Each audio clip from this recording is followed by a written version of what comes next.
Proteus Island, Stanley Grauman Weinbaum.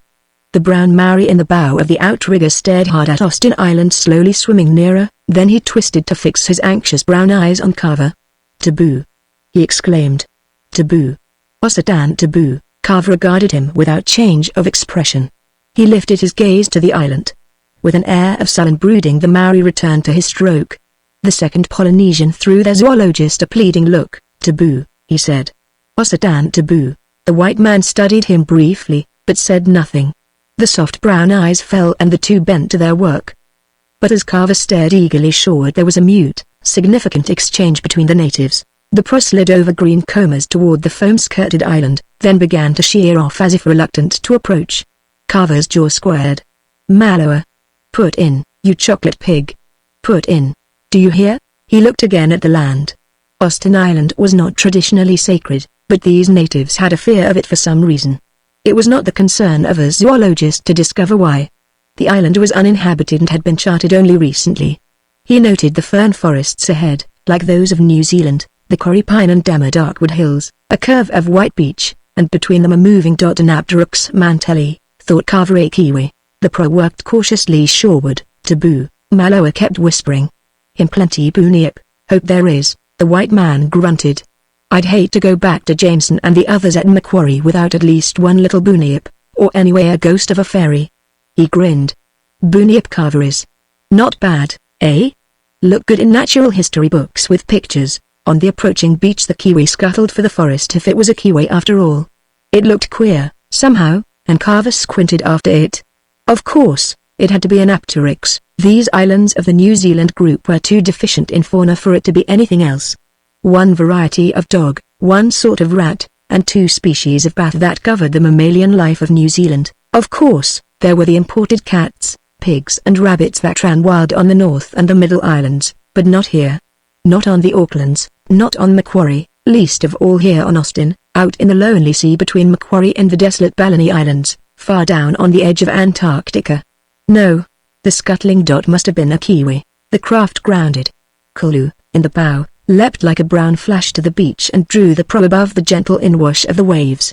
Carver stood up and stepped out, then paused sharply at a moan from Maloa in the stern. "See." He gulped. "The trees, why?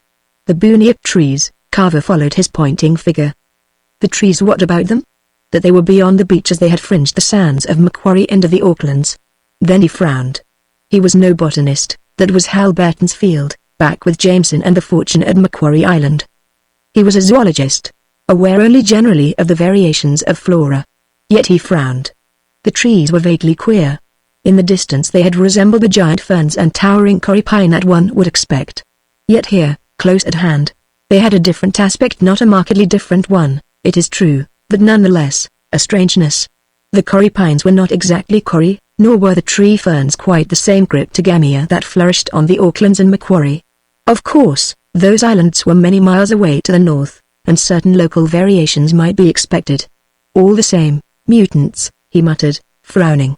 Tends to substantiate Darwin's isolation theories.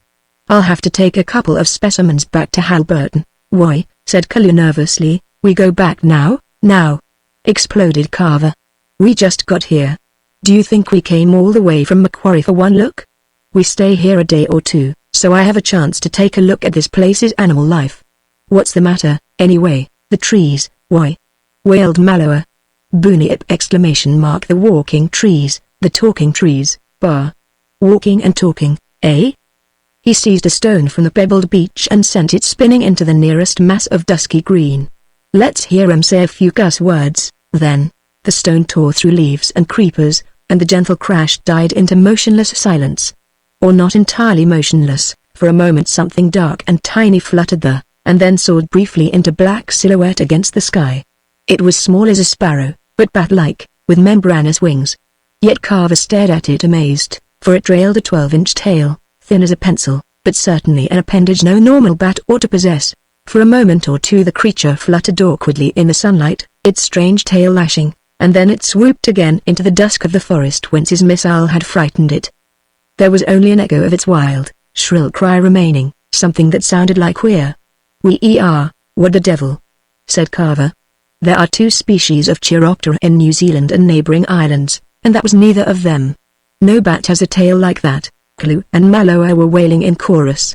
The creature had been too small to induce outright panic, but it had flashed against the sky with a sinister appearance of abnormality. It was a monstrosity, an aberration, and the minds of Polynesians were not such as to face unknown strangeness without fear. Nor for that matter, reflected Carver, were the minds of whites. He shrugged away a queer feeling of apprehension. It would be sheer stupidity to permit the fears of Kalu and Maloa to influence a perfectly sane zoologist. Shut up, he snapped. We'll have to trap that fellow, or one of his cousins. I'll want a specimen of his tribe.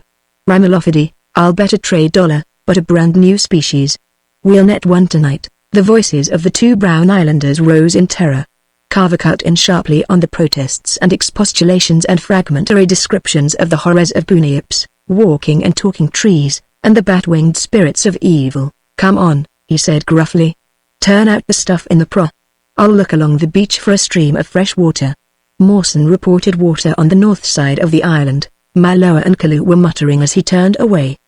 Before him the beach stretched white in the late afternoon sun. At his left rolled the blue Pacific and at his right slumbered the strange, dark, dusky quarter. He noted curiously the all but infinite variety of the vegetable forms, marveling that there was scarcely a tree or shrub that he could identify with any variety common on Macquarie or the Aucklands, or far away New Zealand.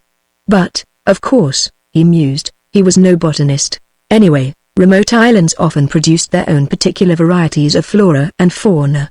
That was part of Darwin's original evolution theory, this idea of isolation. Look at Mauritius and its dodo, and the Galapagos turtles, or for that matter, the kiwi of New Zealand, or the gigantic, extinct mo. And yet he frowned over the thought one never found an island that was entirely covered by its own unique forms of plant life.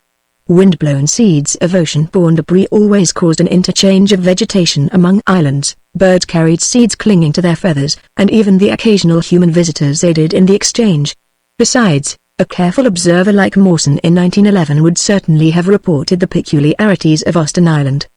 He hadn't, nor, for that matter, had the whalers, who touched here at intervals as they headed into the Antarctic, brought back any reports. Of course, whalers had become very rare of late years. It might have been a decade or more since one had made anchorage at Austin. Yet what change could have occurred in 10 or 15 years? Carver came suddenly upon a narrow tidal arm into which dropped a tinkling trickle of water from a granite ledge at the verge of the jungle. He stooped, moistened his finger, and tasted it. It was brackish but drinkable, and therefore quite satisfactory. He could hardly expect to find a larger stream on Austin, since the watershed was too small on an island only 7 miles by 3.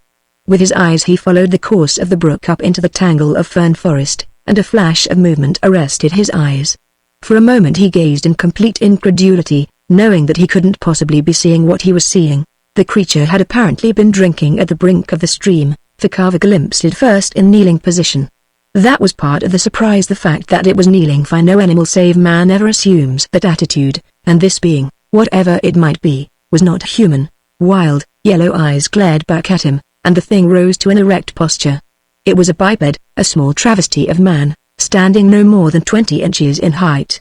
Little clawed fingers clutched at hanging creepers. Carver had a shocked glimpse of a body covered in patches with ragged grey fur, of an agile tail, of needle-sharp teeth in a little red mouth. But mostly he saw only malevolent yellow eyes and a face that was not human, yet had a hideous suggestion of humanity gone wild, a stunning miniature synthesis of manlike and feline characteristics. Carver had spent much time in the wastelands of the planet. His reaction was almost in the nature of a reflex. Without thought or volition, his blue-barreled gun leapt and flashed as if it moved of itself. This automatism was a valuable quality in the wilder portions of the earth. More than once he had saved his life by shooting first when startled, and reflecting afterward. But the quickness of the reaction did not lend itself to accuracy. His bullet tore a leaf at the very cheek of the creature. The thing snarled, and then, with a final flash of yellow flame from its wild eyes, leapt headlong into the tangle of foliage and vanished. Carver whistled. What in heaven's name, he muttered aloud, was that? But he had small time for reflection. Long shadows and an orange tint to the afternoon light warned that darkness, sudden, twilightless darkness, was near. He turned back along the curving beach toward the outrigger. A low coral spit hid the craft and the two Maoris, and the ridge jutted like a bar squarely across the face of the descending sun. Carver squinted against the light and trudged thoughtfully onward to freeze into sudden immobility at the sound of a terrified scream from the direction of the Pro. He broke into a run. It was no more than 100 yards to the coral ridge, but so swiftly did the sun drop in these latitudes that dusk seemed to race him to the crest. Shadows skittered along the beach as he leapt to the top and stared frantically toward the spot where his craft had been beached. Something was there. A box, part of the provisions from the Pro. But the Pro itself was gone. Then he saw it, already a half-dozen cables lengths out in the bay. Malloa was crouching in the stern, Clue was partly hidden by the sail. As the craft moved swiftly and steadily out toward the darkness gathering in the north, his first impulse was to shout, and shout he did. Then he realized that they were beyond earshot, and very deliberately, he fired his revolver 3 times. Twice he shot into the air. But since Malloa cast not even a glance backward, the third bullet he sent carefully in the direction of the fleeing pair. Whether or not it took effect he could not tell, but the Pro only slid more swiftly into the black distance. He stared in hot rage after the deserters until even the white sail had vanished. Then he ceased to swear, sat glumly on the single box they had unloaded, and fell to wondering what had frightened them. But that was something he never discovered. Full darkness settled. In the sky appeared the strange constellations of the heavens under hemisphere. Southeast glowed the glorious Southern Cross, and south the mystic clouds of Magellan. But Carver had no eyes for these beauties. He was already long familiar with the aspect of the southern skies. He mused over his situation. It was irritating rather than desperate, for he was armed, and even had he not been, there was no dangerous animal life on these tiny islands south of the Aucklands, nor, excepting man, on New Zealand itself. But not even man lived in the Aucklands, or on Macquarie, or here on remote Austin. Malloa and Clue had been terrifically frightened, beyond doubt, but it took very little to rouse the superstitious fears of a Polynesian. A strange species of bat was enough, or even a kiwi passing in the shadows of the brush, or merely their own fancies, stimulated by whatever wild tales had ringed lonely Austin Island with taboos. And as for rescue, that too was certain. Malloa and Clue might recover their courage and return for him. If they didn't, they still might make for Macquarie Island and the Fortune expedition. Even if they did what he supposed they naturally would do, head for the Aucklands, and then to their home on the Chathams till Jameson would begin to worry in 3 or 4 days, and there'd be a search made, there was no danger. He told himself nothing to worry about. Best thing to do was simply to go about his work. Luckily, the box on which he sat was the one that contained his cyanide jar for insect specimens, nets, traps, and snares. He could proceed just as planned, except that he'd have to devote some of his time to hunting and preparing food. Carver lighted his pipe, set about building a fire of the plentiful driftwood, and prepared for the night. He delivered himself of a few choice epithets descriptive of the 2 Maoris as he realized that his comfortable sleeping bag was gone with the Pro, but the fire would serve against the chill of the high southern latitude. He puffed his pipe reflectively to its end, lay down near his driftwood blaze, and prepared to sleep. When, 7 hours and 50 minutes later, the edge of the sun dented the eastern horizon, he was ready to admit that the night was something other than a success.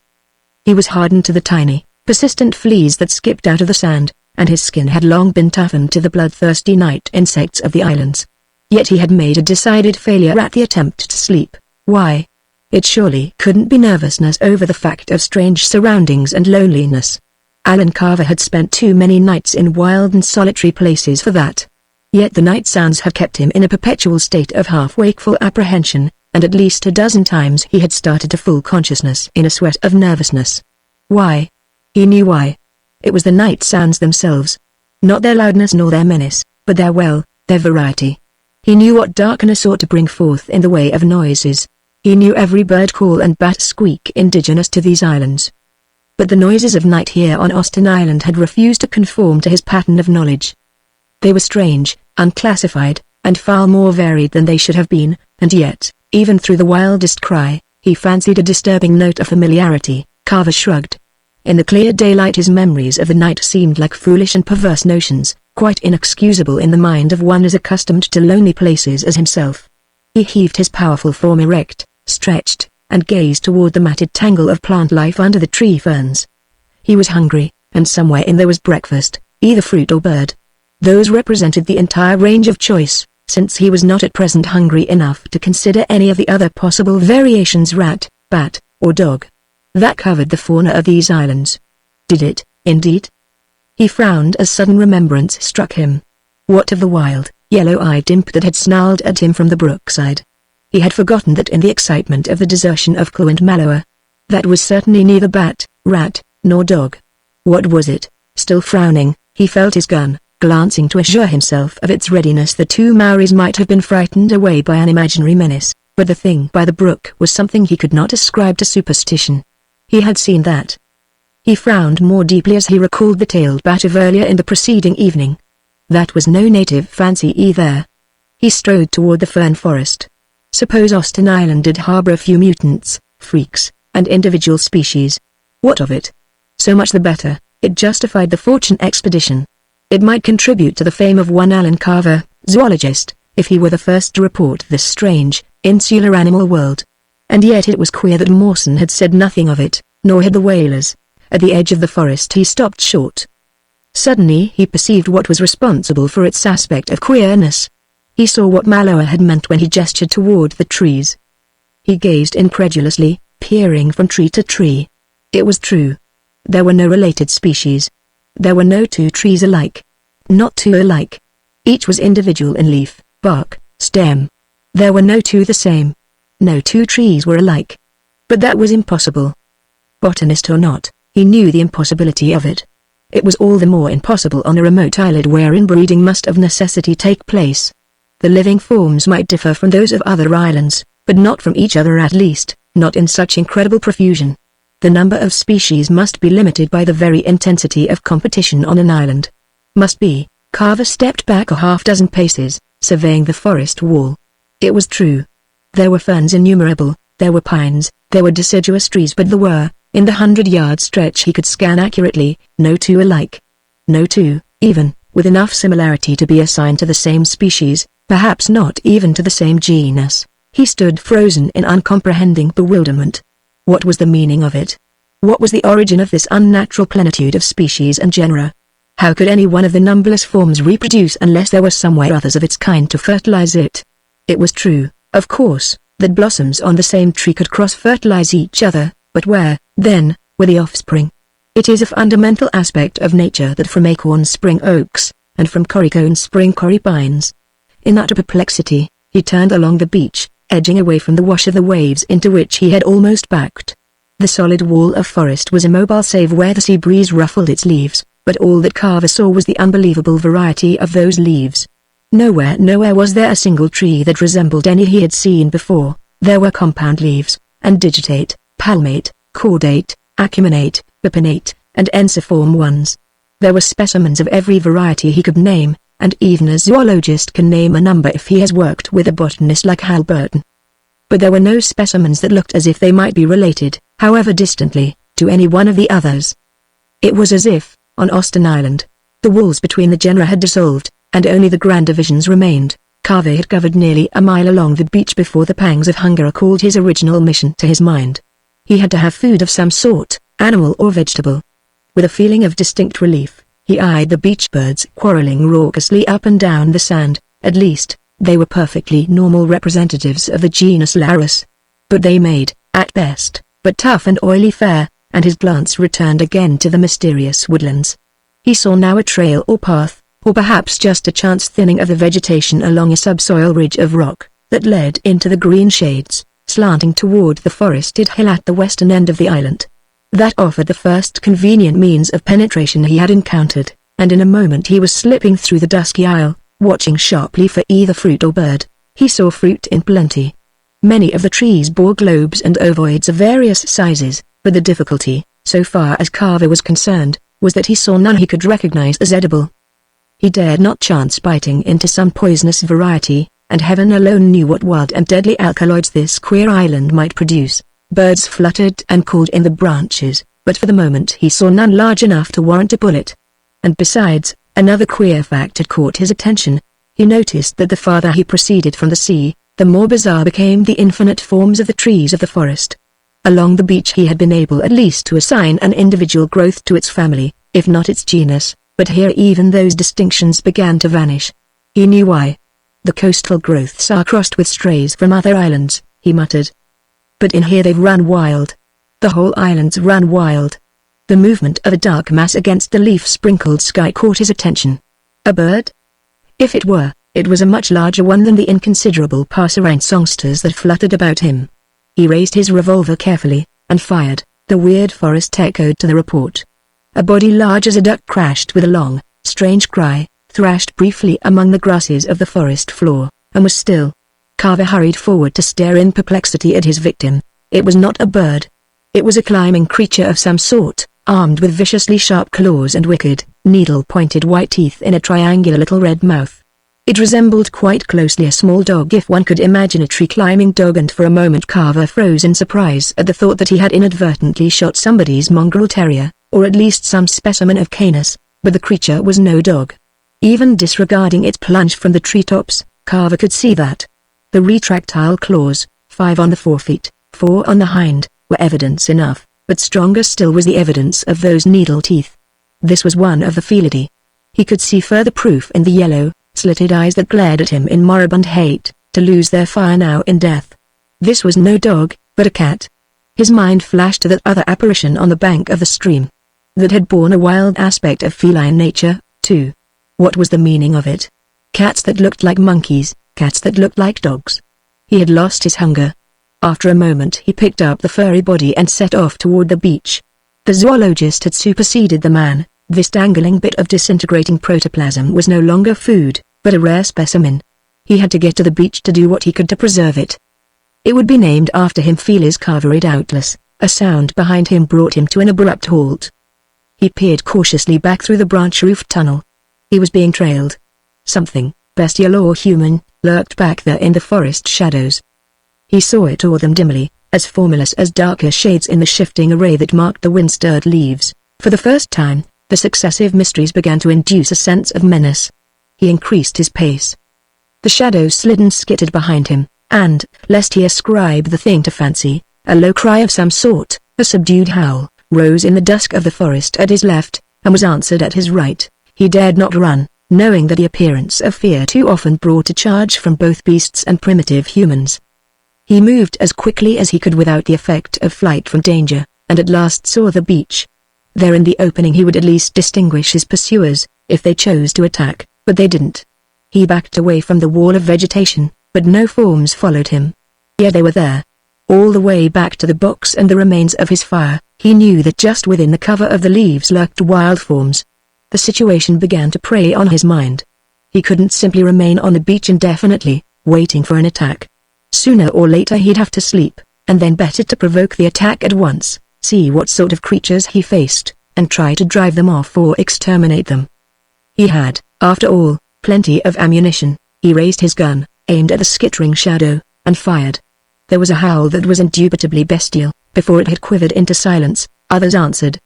Then Carver started violently backward, as the bushes quivered to the passage of bodies, and he saw what sort of beings had lurked there. A line of perhaps a dozen forms leapt from the fringe of underbrush to the sand. For the space of a breath they were motionless, and Carver knew that he was in the grip of a zoologist's nightmare, for no other explanation was at all adequate. The pack was vaguely dog-like, but by no means did its members resemble the indigenous hunting dogs of New Zealand, nor the dingoes of Australia. Nor, for that matter, did they resemble any other dogs in his experience, nor, if the truth be told, any dogs at all, except perhaps in their lupine method of attack. Their subdued yelps, their slavering mouths, and the arrangement of their teeth, what Carver could see of that arrangement.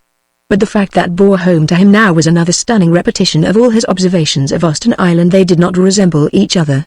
Indeed, it occurred to Carver with a devastating force of a blow that, so far on this mad island, he had seen no two living creatures, animal or vegetable, that appeared to belong to related species. The nondescript pack inched forward. He saw the wildest extremes among the creatures: beings with long hind legs and short forelimbs, a creature with hairless, thorn-scarred skin and a face like the half-human visage of a werewolf, a tiny, rat-sized thing that yelped with a shrill, yapping voice, and a mighty, barrel-chested creature whose body seemed almost designed for erect posture, and who loped on its hinder limbs with its forepaws touching the ground at intervals like the knuckles of an orangutan. That particular being was a horrible, yellow-fanged monstrosity, and Carver chose it for his first bullet. The thing dropped without a sound. The slug had split its skull. As the report echoed back and forth between the hills on the east and west extremities of Austin, the pack answered with a threatening chorus of bays, howls, growls, and shrieks. They shrank back momentarily from their companion's body, then came menacingly forward. Again Carver fired. A red-eyed hopping creature yelped and crumpled. The line halted nervously, divided now by two dead forms. Their cries were no more than a muffled growling as they eyed him with red and yellowish orbs. He started suddenly as a different sound rose, a cry whose nature he could not determine, though it seemed to come from a point where the forested bank rose sharply in a little cliff. It was as if some watcher urged on the nondescript pack, for they gathered courage again to advance. And it was at this moment that a viciously flung stone caught the man painfully on the shoulder. He staggered, then scanned the line of brush. A missile meant humankind. The mad island harbored something more than aberrant beasts. A second cry sounded, and another stone hummed past his ear.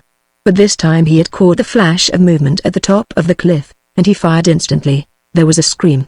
A human figure reeled from the cover of foliage, swayed, and pitched headlong into the brush at the base, 10 feet below. The pack of creatures broke howling, as if their courage had vanished before this evidence of power. They fled like shadows into the forest. But something about the figure that had fallen from the cliff struck Carver as strange.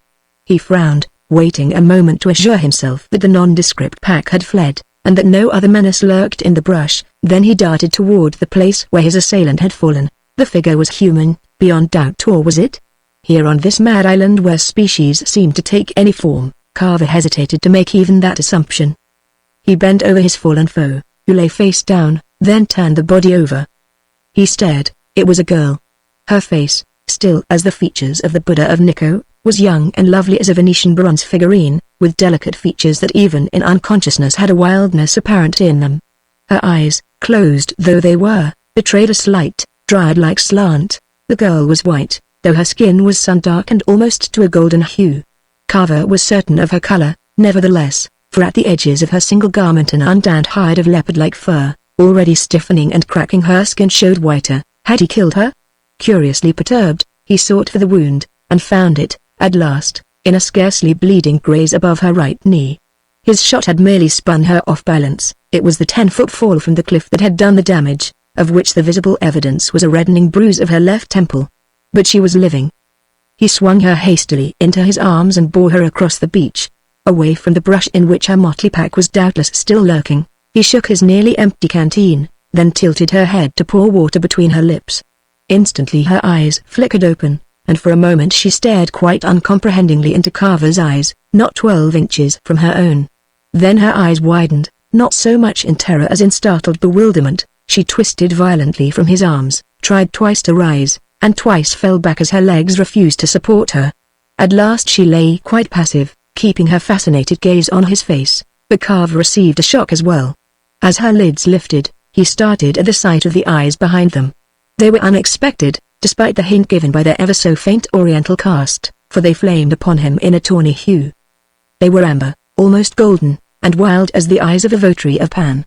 She watched the zoologist with the intentness of a captive bird, but not with a bird's timidity, for he saw her hand fumbling for the pointed stick or wooden knife in the thong about her waist. He proffered the canteen, and she shrank away from his extended hand. He shook the container, and at the sound of gurgling liquid, she took it gingerly, tilted a trickle into her hand, and then, to Carver's surprise, smelled it, her dainty nostrils flaring as widely as her diminutive, up-tilted nose permitted. After a moment she drank from her cupped palm, poured another trickle, and drank that. It did not occur to her, apparently, to drink from the canteen. Her mind cleared. She saw the two motionless bodies of the slain creatures, and murmured a low sound of sorrow. When she moved as if to rise, her gashed knee pained her, and she turned her strange eyes on Carver with a renewed expression of fear. She indicated the red streak of the injury. "CM1?" she said with a questioning inflection. Carver realized that the sound resembled English words through accident only. "Where to?" He grinned. She shook a puzzled head. "The she said CEE. He understood that. It was her attempt to imitate the sound of his shot and the hum of the bullet. He tapped the revolver. "Magic," he said warningly. "Bad medicine. Better be good girl, see?" It was obvious that she didn't understand.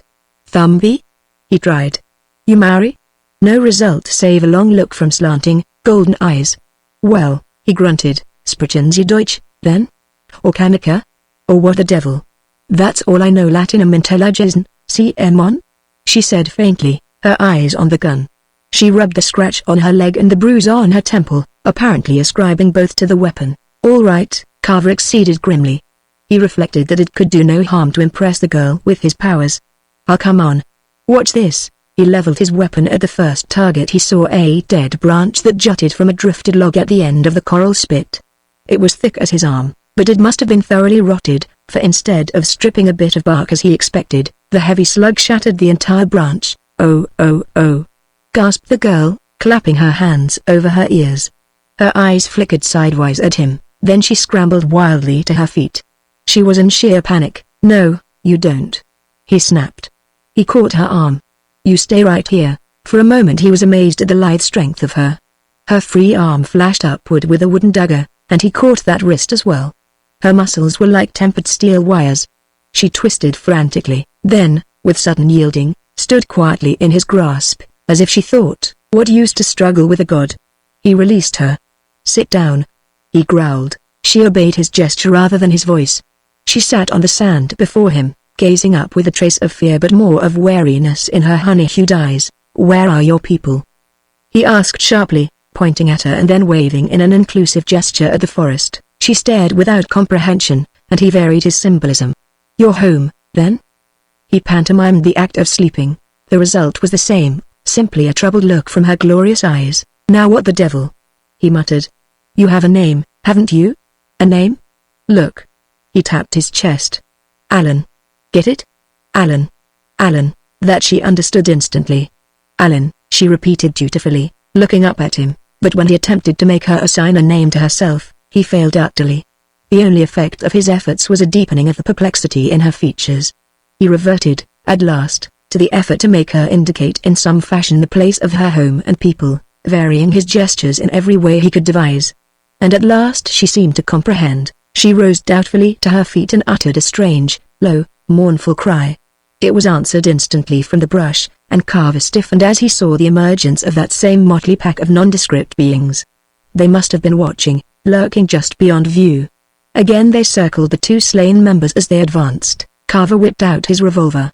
His movement was followed by a wail of anguish from the girl, who flung herself before him, arms outspread as if to shield the wild pack from the menace of the weapon.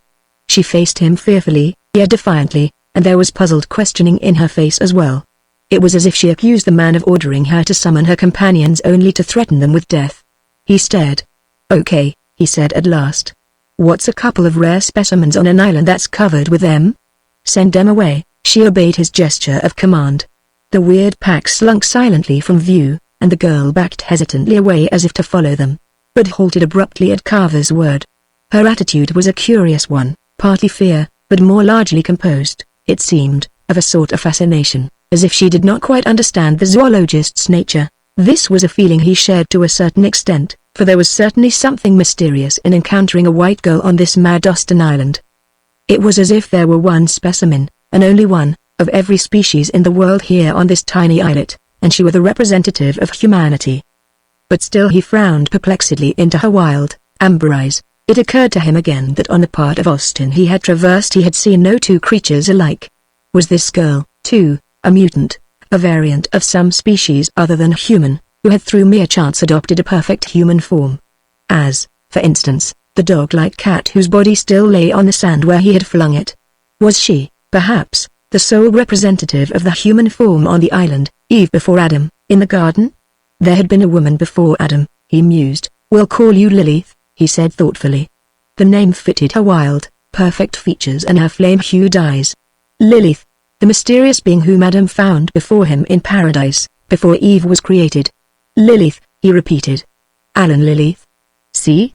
She echoed the sounds and the gesture.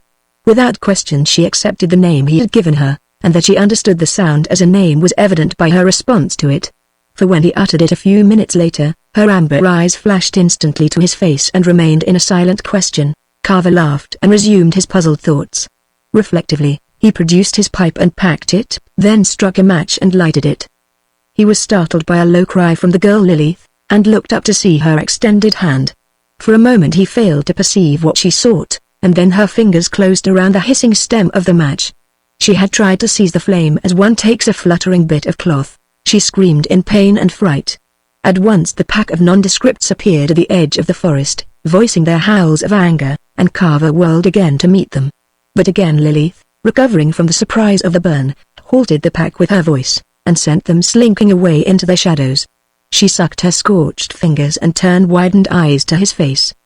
He realized with a start of disbelief that the girl did not comprehend fire. There was a bottle of alcohol in a box of equipment. He produced it and, taking Lilith's hand, bound a moistened strip of handkerchief about her two blistered fingers, though he knew well enough that alcohol was a poor remedy for burns. He applied the disinfectant to the bullet graze on her knee. She moaned softly at the sting, then smiled as it lessened, while her strange amber eyes followed fixedly the puffs of smoke from his pipe, and her nostrils quivered to the pungent tobacco odor. "Now what?" queried Carver, smoking reflectively. "Am I going to do with you?" Lilith had apparently no suggestion. She simply continued her wide-eyed regard. "At least," he resumed, "you ought to know what's good to eat on this crazy island. You do eat, don't you?" He pantomimed the act. The girl understood instantly. She rose, stepped to the spot where the body of the dog-like cat lay, and seemed for an instant to sniff its scent. Then she removed the wooden knife from her girdle, placed one bare foot upon the body, and hacked and tore a strip of flesh from it. She extended the bloody chunk to him, and was obviously surprised at his gesture of refusal. After a moment she withdrew it, glanced again at his face, and set her own small white teeth in the meat. Carver noted with interest how daintily she managed even that difficult maneuver, so that her soft lips were not stained by the slightest drop of blood, but his own hunger was unappeased. He frowned over the problem of conveying his meaning, but at last hit upon a means. "Lilith," he said sharply. Her eyes flashed at once to him. He indicated the meat she held, then waved at the mysterious line of trees. "Fruit," he said. "Tree meat. See?" He went through the motions of eating. Again the girl understood instantly. It was odd, he mused, how readily she comprehended some things, while others equally simple seemed utterly beyond her. Queer, as everything on Austin Island was queer. Was Lilith, after all, entirely human? He followed her to the tree line, stealing a sidelong look at her wild, flame-colored eyes, and her features, beautiful, but untamed, dryad-like, elfin wild. She scrambled up the crumbling embankment and seemed to vanish magically into the shadows. For a moment Carver felt a surge of alarm as he clambered desperately after her. She could elude him here as easily as if she were indeed a shadow herself. True, he had no moral right to restrain her, save the hardly tenable one given by her attack, but he did not want to lose her, not yet. Or perhaps not at all. "Lilith!" he shouted as he topped the cliff. She appeared almost at his elbow.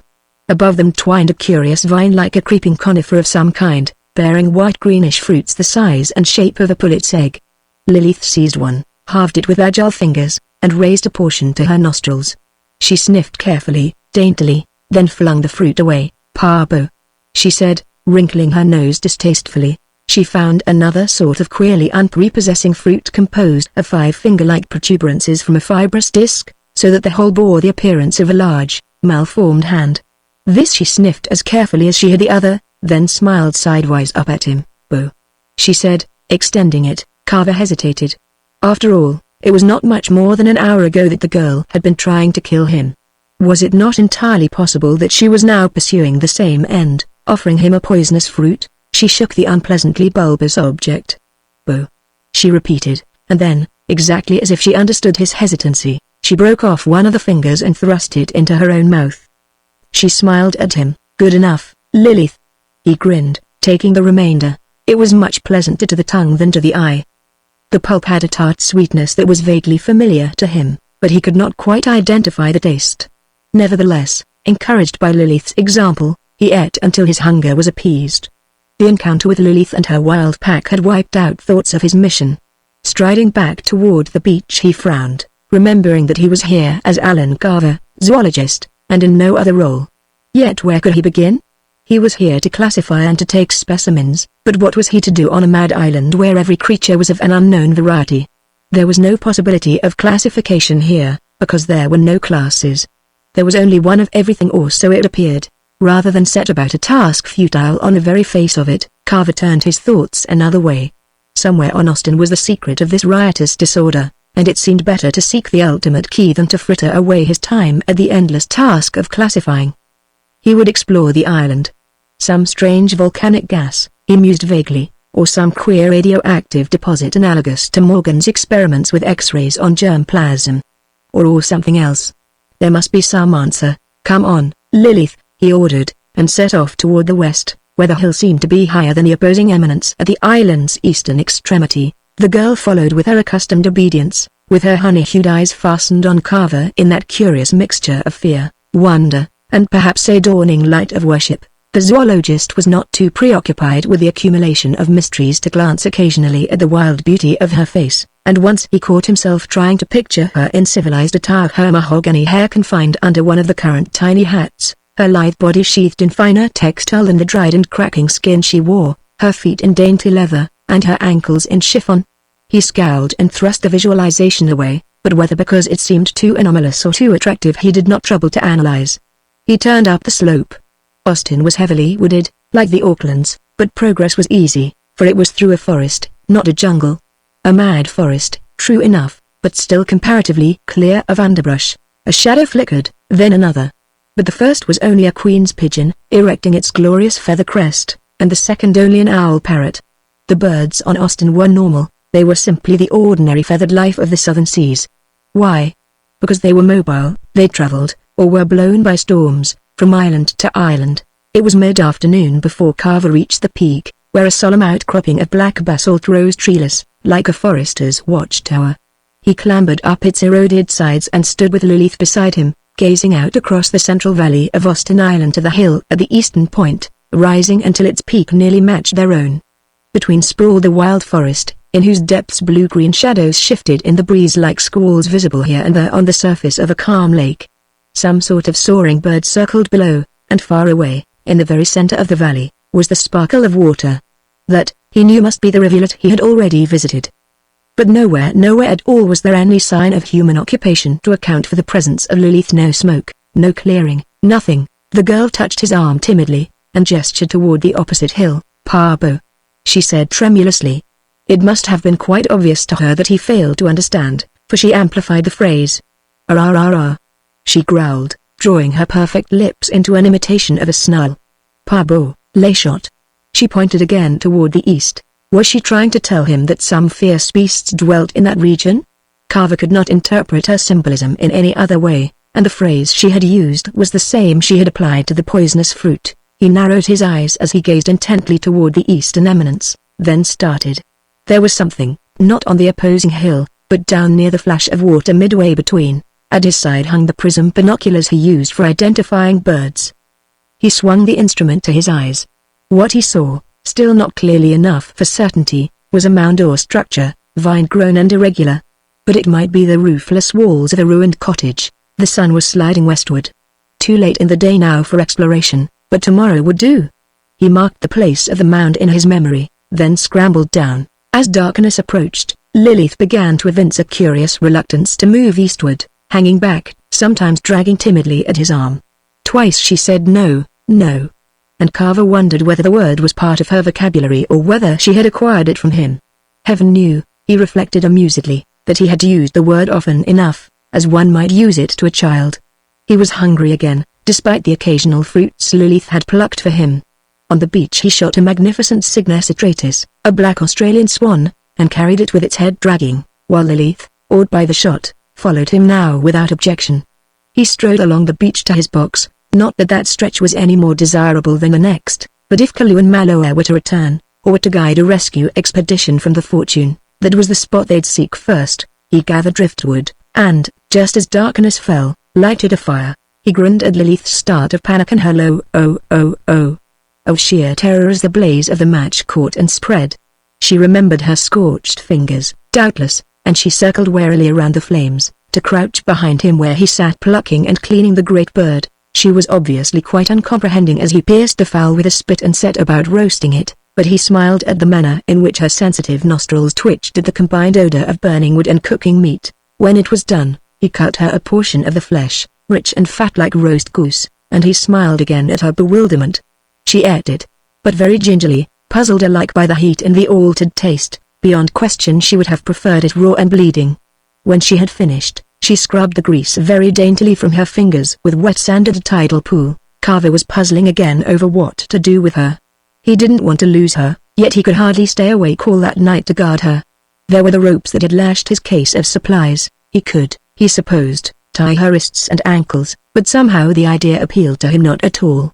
She was too naive, too trusting, too awestruck and worshipful. And besides, savage or not, she was a white girl over whom he had no conceivable rightful authority. At last he shrugged and grinned across the dying fire at Lilith, who had lost some of her fear of the leaping flames.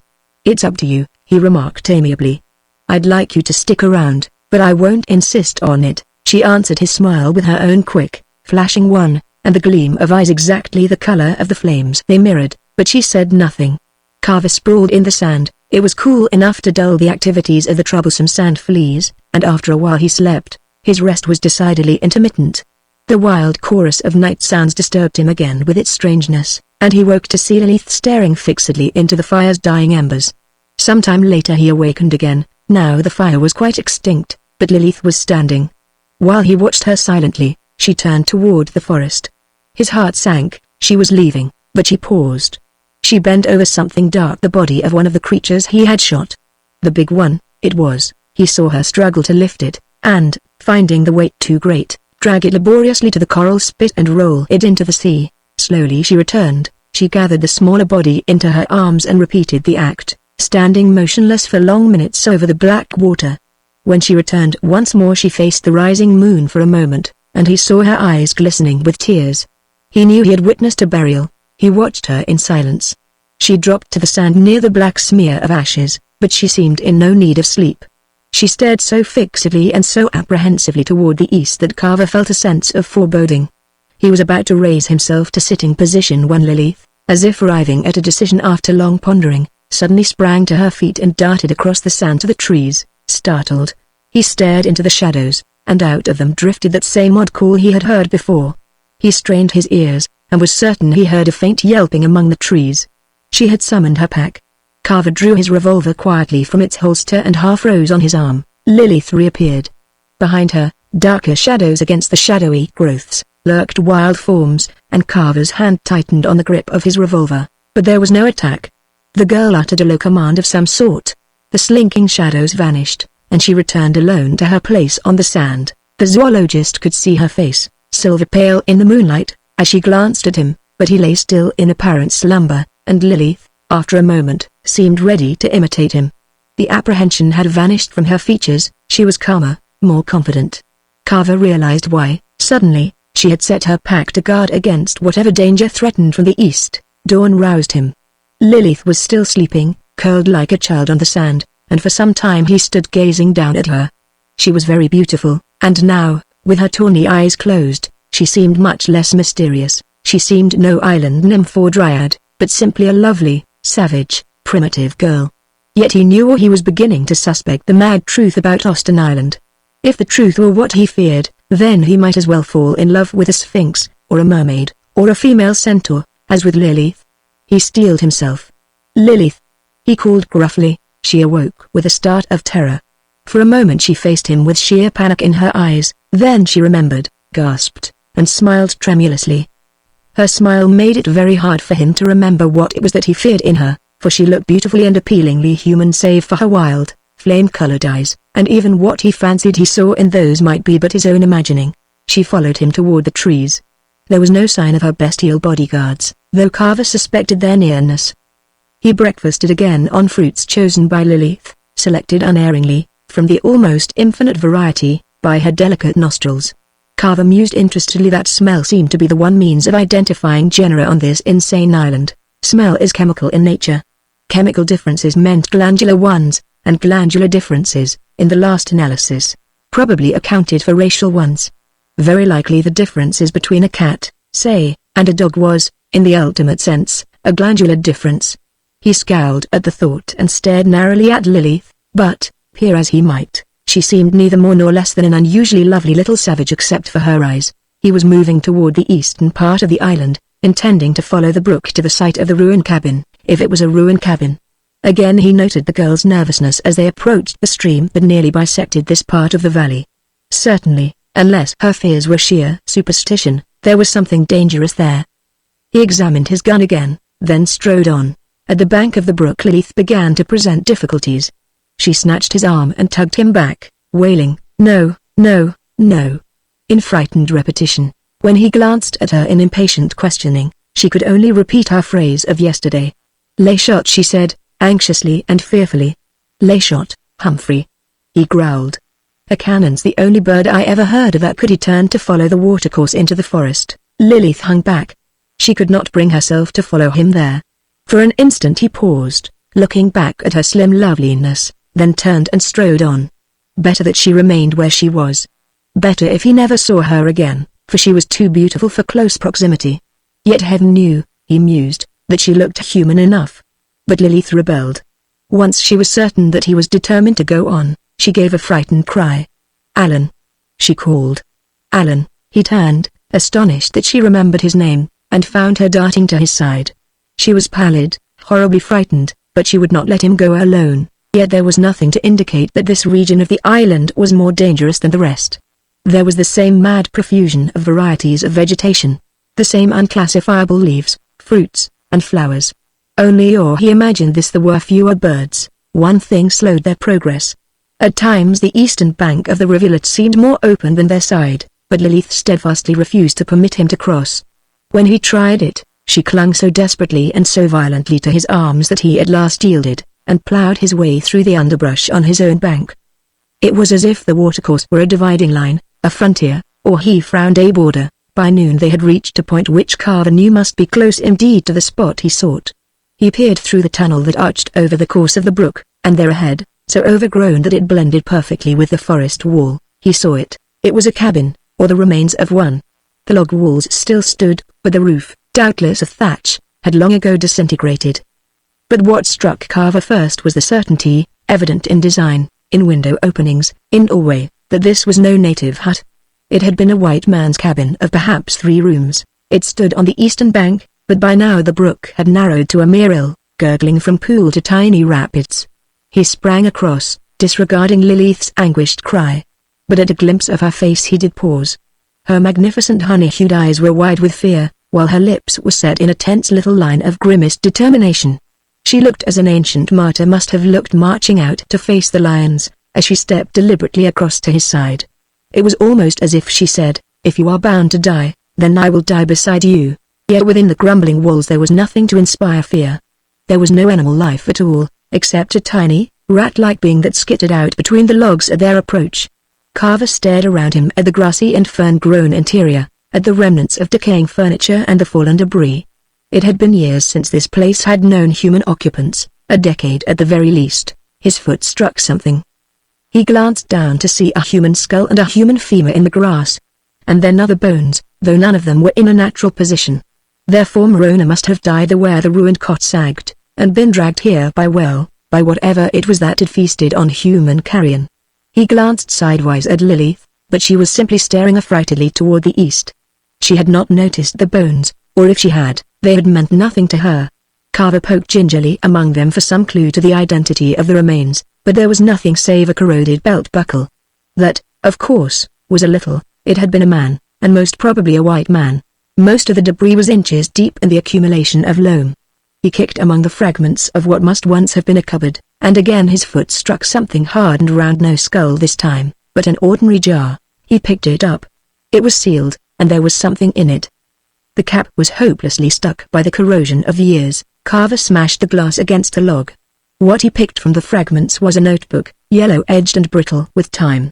He swore softly as a dozen leaves disintegrated in his hands, but what remained seemed stronger. He hunched down on the log and scanned the all but obliterated ink. There was a date and a name. The name was Ambrose Callan, and the date was October 25, 1921. He frowned. In 1921 he had been, let's see, he mused, 15 years ago he had been in grade school. Yet the name Ambrose Callan had a familiar ring to it. He read more of the faded, written lines, then stared thoughtfully into space. That was the man, then. He remembered the Callan expedition because as a youngster he had been interested in far places, exploration, and adventure, as what youngster isn't? Professor Ambrose Callan of Northern. He began to remember that Morgan had based some of his work with artificial species synthetic evolution on Callan's observations, but Morgan had only succeeded in creating a few new species of fruit fly, of Drosophila, by exposing germplasm to hard X-rays. Nothing like this madhouse of Austin Island. He stole a look at the tense and fearful Lilith, and shuddered, for she seemed so lovely and so human. He turned his eyes to the crumbling pages and read on, for here at last he was close to the secret. He was startled by Lilith's sudden wail of terror. "Layshot!" she cried. "Alan, Layshot!" He followed her gesture, but saw nothing. Her eyes were doubtless sharper than his, yet in the deep afternoon shadows of the forest something moved. For an instant he saw it clearly, a malevolent pygmy like the cat-eyed horror he had glimpsed drinking from the stream. Like it? No, the same. It must be the same, for here on Austin no creature resembled another, nor ever could, save by the wildest of chances. The creature vanished before he could draw his weapon, but in the shadows lurked other figures, other eyes that seemed alight with non-human intelligence. He fired, and a curious squalling cry came back, and it seemed to him that the forms receded for a time. But they came again, and he saw without surprise the nightmare horde of creatures. He stuffed the notebook in his pocket and seized Lilith's wrist, for she stood as if paralyzed by horror. He backed away out of the doorless entrance, over the narrow brook. The girl seemed dazed, half hypnotized by the glimpses of the things that followed them. Her eyes were wide with fear, and she stumbled after him unseeing. He sent another shot into the shadows, that seemed to rouse Lilith. "Layshot!" she whimpered, then gathered her self-control. She uttered her curious call, and somewhere it was answered, and yet further off, answered again. Her pack was gathering for her defense, and Carver felt a surge of apprehension for his own position. Might he not be caught between two enemies? He never forgot that retreat down the course of the little stream. Only delirium itself could duplicate the wild battles he witnessed. The unearthly screaming, the death grips of creatures not quite natural, things that fought with a mad frenzy of freaks and outcasts.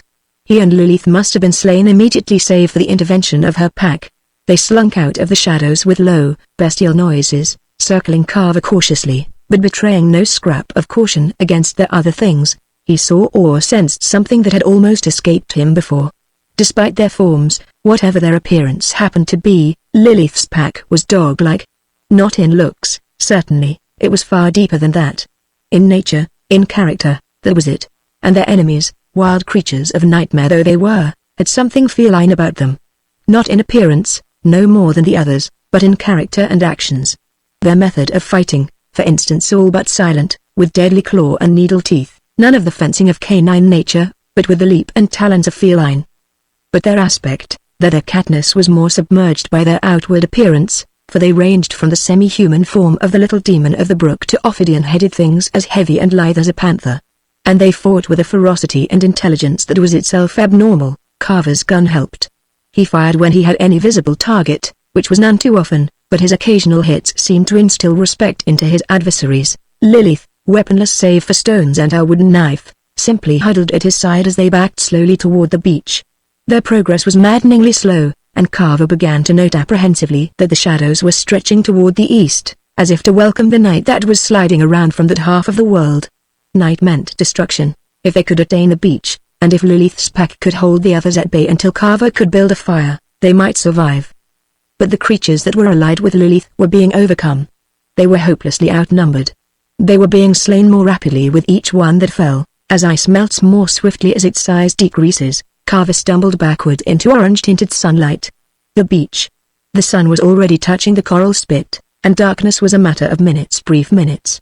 Out of the brush came the remnants of Lilith's pack, a half-dozen nondescripts, snarling, bloody, panting, and exhausted. For the moment they were free of their attackers, since the cat-like fiends chose to lurk among the shadows. Carver backed further away, feeling a sense of doom as his own shadow lengthened in the brief instant of twilight that divided day from night in these latitudes. And then swift darkness came just as he dragged Lilith to the ridge of the coral spit. He saw the charge impending. Weird shadows detached themselves from the deeper shadows of the trees. Below, one of the nondescripts whined softly. Across the sand, clear for an instant against the white ground coral of the beach, the figure of the small devil with the half-human posture showed, and a malevolent sputtering snarl sounded. It was exactly as if the creature had leapt forward like a leader to exhort his troops to charge. Carver chose that figure as his target. His gun flashed, the snarl became a squall of agony, and the charge came. Lilith's pack crouched, but Carver knew that this was the end. He fired. The flickering shadows came on. The magazine emptied. There was no time now to reload, so he reversed the weapon, clubbed it. He felt Lilith grow tense beside him, and then the charge halted. In unison, as if at command, the shadows were motionless, silent save for the low snarling of the dying creature on the sand. When they moved again, it was away toward the trees. Carver gulped. A faint shimmering light on the wall of the forest caught his eye, and he spun. It was true. Down the beach, down the where he had left his box of supplies, a fire burned, and rigid against the light, facing toward them in the darkness, were human figures. The unknown barrel of fire had frightened off the attack. He stared. There in the sea, dark against the faint glow of the west, was a familiar outline. The Fortune. The men there were his associates. They had heard his shots and lighted the fire as a guide. Lilith. He choked. Look there. Come on, but the girl held back. The remnant of her pack slunk behind the shelter of the ridge of coral, away from the dread fire. It was no longer the fire that frightened Lilith, but the black figures around it, and Alan Carver found himself suddenly face to face with the hardest decision of his life. He could leave her here. He knew she would not follow, knew it from the tragic light in her honey-hued eyes. And beyond all doubt that was the best thing to do, for he could not marry her. Nobody could ever marry her, and she was too lovely to take among men who might love her as Carver did. But he shuddered a little as a picture flashed in his mind. Children. What sort of children would Lilith bear? No man could dare chance the possibility that Lilith, too, was touched by the curse of Austin Island. He turned sadly away a step, 2 steps, toward the fire. Then he turned. Come, Lilith, he said gently, and added mournfully, other people have married, lived, and died without children. I suppose we can, too. The Fortune slid over the green swells, northward toward New Zealand. Carver grinned as he sprawled in a deck chair. Hal Burton was still gazing reluctantly at the line of blue that was Austin Island. Buck up, Vance, Carver chuckled. You couldn't classify that flora in 100 years, and if you could, what'd be the good of it?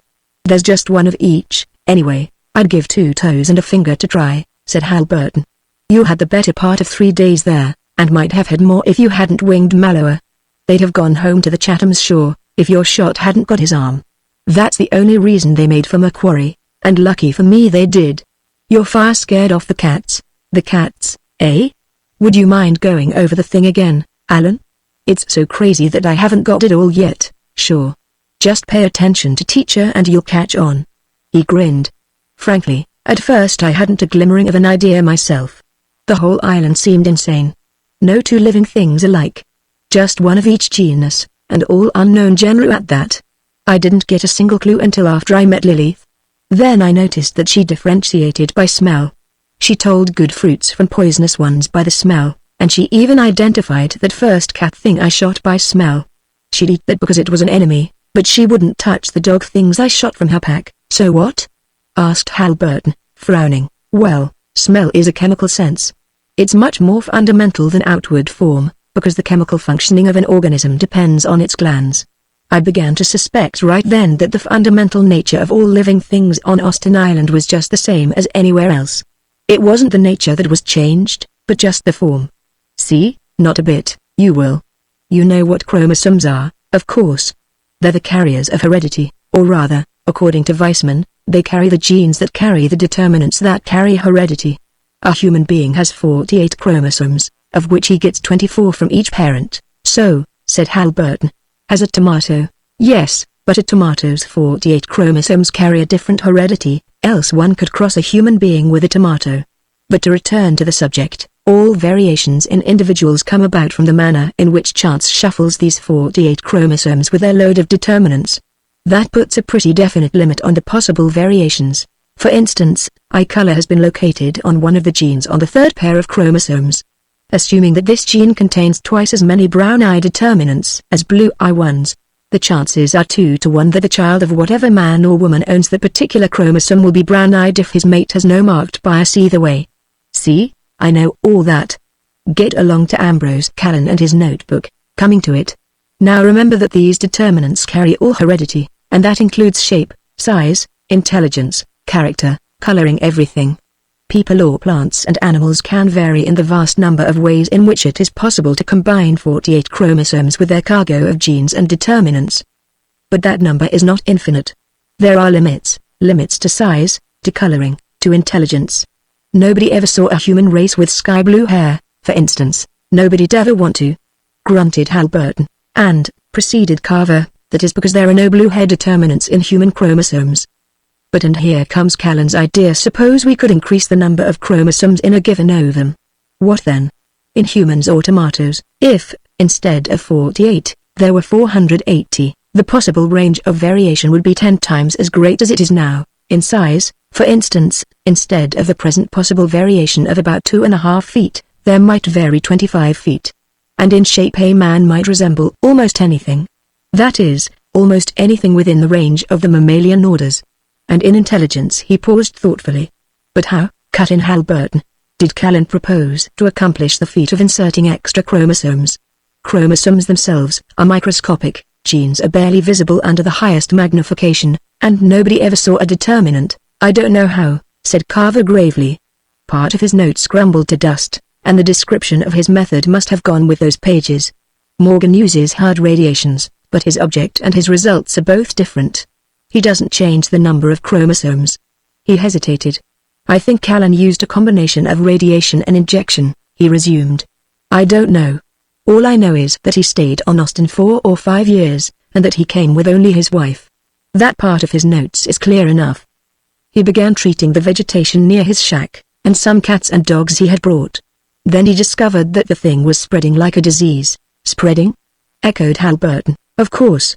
Every tree he treated strewed multi-chromosomed pollen to the wind, and as for the cats anyway, the aberrant pollen fertilized normal seeds, and the result was another freak, a seed with the normal number of chromosomes from one parent and 10 times as many from the other.